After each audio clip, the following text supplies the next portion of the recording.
As confissões são um dos meios mais definitivos de se conhecer as crenças de uma denominação. Em poucos artigos, todas as crenças são ali resumidas, de modo claro e objetivo, esperando-se que não haja nenhum engano na interpretação das verdades que são ali expostas.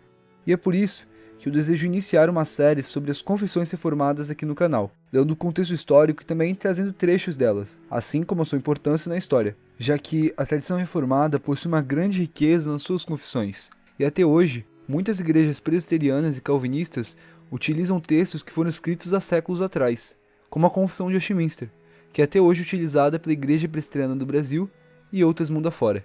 A primeira delas a ser comentada não poderia ser outra senão a Confissão Francesa, a que foi oficialmente sancionada pelos huguenotes e se tornou a base de suas doutrinas.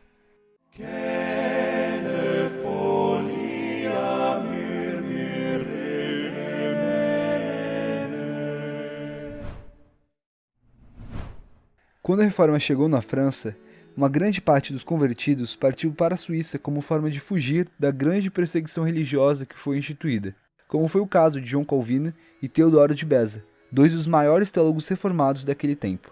Entretanto, um número considerável dos seguidores permaneceu firme no país, espalhados em comunidades dispersas que se reuniam periodicamente em sínodos regionais, que eram considerados ilegais pela coroa.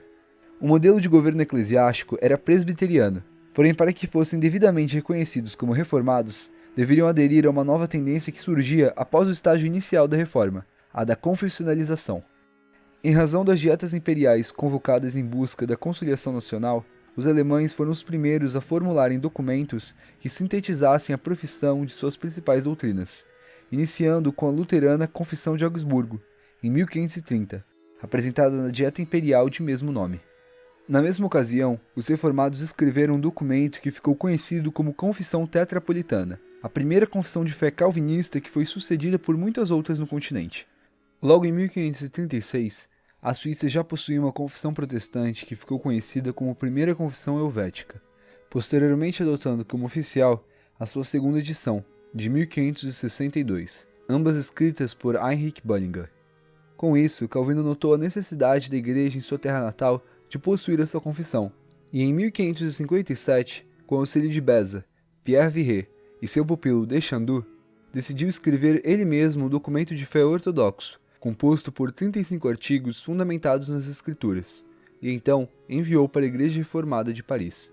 Estava tudo pronto, contudo os huguenotes acharam necessário reunir um sínodo para revisar e oficializar este documento, para que assim fosse adotado em todo o país, mas os limites da perseguição restringiam seus desejos. O próprio Calvino se repreendeu, dizendo que se um zelo tão obstinado move alguns a publicar uma confissão de fé, nós testemunhamos diante dos homens e anjos que tal coceira nos provoca irritação. Não considerava ser sábio organizar um sínodo naquele momento, justamente pelo grande perigo que eles corriam, debaixo de ameaças que a coroa despejava contra os seguidores da fé protestante, mas o anseio de preservar a coesão da fé bradava mais forte. Entre 23 e 27 de maio de 1559, 20 representantes, em nome de 72 congregações, se reuniram em segredo na rua de Faubourg Saint-Germain, em Paris, contando com 3 representantes enviados pelo próprio Calvino, que acabou cedendo à iniciativa. O recente Edito de Compiègne punia todos aqueles que realizassem reuniões religiosas ilegais, sendo elas públicas ou privadas, e se fossem descobertos, fogueiras e forcas os esperavam. O texto base foi a Confissão de Paris feita pelo reformador, e por isso a redação final estava muito próxima da doutrina presente em suas Institutas da Religião Cristã, sua principal obra e que expunha os pontos fundamentais da fé reformada. Tendo sido aprovada pelo Sínodo de Paris, foi apresentada ao monarca Francisco II em 1560, contando com pedido pelo cessar da perseguição. Após sua morte, foi apresentada no ano seguinte ao seu sucessor Carlos IX por Teodoro de Beza, em Poissy. Foi adotada oficialmente no Sínodo de La Rochelle, em 1571, confirmada pelos 3 representantes do calvinismo continental, Beza, em nome da Igreja de Genebra, Jean d'Albret, em nome do Reino de Navarra, e Gaspar de Coligny, em nome da Igreja da França, sendo autoridade doutrinária até o século XIX. Ela foi registrada por Beza em sua obra Histoire ecclésiastique des Églises réformées, e a sua versão atual foi traduzida por Philip Scaff, em sua obra Creeds of Christendom, com o nome de Confessio Fidei Gallicana. É composta por 40 artigos, divididos em 8 seções, que são Deus e sua revelação, o homem e seu pecado, Jesus Cristo, a obra da salvação, a Igreja e sua natureza, a Igreja e seu governo, os sacramentos e as autoridades civis. Ao dedicar a confissão ao monarca, escreveram as seguintes palavras para resumir o espírito em que a confissão foi composta. Os artigos de nossa fé que foram escritos em nossa confissão podem ser resumidos em um ponto. Visto que Deus suficientemente declarou sua vontade pelos seus profetas e apóstolos, e também pela boca de seu Filho, nosso Senhor Jesus Cristo, nós devemos tal honra e reverência à palavra de Deus que não adicionaremos nada de nossa parte, mas totalmente nos conformaremos à regra prescrita a nós. De fato, a submissão à verdade e à Escritura era primordial à fé por eles professa. O artigo 5º, que consta sobre sua autoridade, diz assim: Nós cremos que a palavra contida nesses livros tem sua origem em Deus, e que a autoridade que ela possui vem unicamente de Deus e não dos homens. Esta palavra é a regra de toda a verdade, e contém tudo o que é necessário para o serviço de Deus e para a nossa salvação.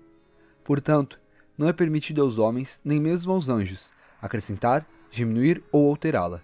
Concluímos que nem a antiguidade, nem os costumes, nem a maioria, nem sabedoria humana, nem julgamentos, nem prisões, nem as leis, nem decretos, nem os concílios, nem visões, nem milagres podem se opor a esta Escritura Santa. Mas, ao contrário, todas as coisas devem ser examinadas, regulamentadas e reformadas por ela. Era um brado contra a perseguição que sofriam e contra as invenções adotadas pela Igreja Romana, deixando claro que não recusariam a verdade bíblica por causa da pressão secular, pois melhor era obedecer a Deus do que aos homens e reverenciar a sua palavra escrita. Afirmavam com clareza a gratuidade da salvação e a justificação pela fé, dizendo: Nós cremos que recebemos a luz da fé pela graça secreta do Espírito Santo, de tal maneira que ela é um dom gratuito e pessoal que Deus dispensa àqueles a quem Ele quer. Sendo servos do pecado pela nossa natureza corrompida, nós cremos que é por meio desta fé que somos regenerados, a fim de vivermos em novidade de vida, estando naturalmente escravizados ao pecado. Agora, nós recebemos pela fé a graça de vivermos de maneira santa e no poder de Deus, recebendo a promessa que nos é dada pelo Evangelho, a saber, que Deus nos dará o seu Espírito Santo.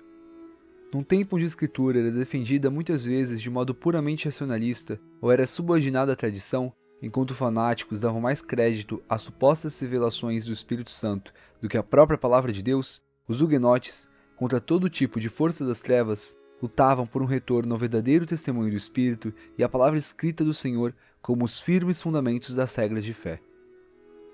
Se você gostou desse vídeo, não se esqueça de deixar o seu like e conferir os outros que eu já tenho no canal. Para quem se interessar, o texto completo da confissão está aí no meu site, que eu vou colocar o link na descrição. Eu também estou publicando semanalmente os artigos dela lá na minha página do Facebook, sempre com uma imagem junto e a citação. Então, não deixe de conferir. Não perca os próximos vídeos, onde vou falar sobre outras confissões que são essenciais para a história da tradição reformada, e também muitos outros fatos interessantes. Fiquem com Deus e até a próxima!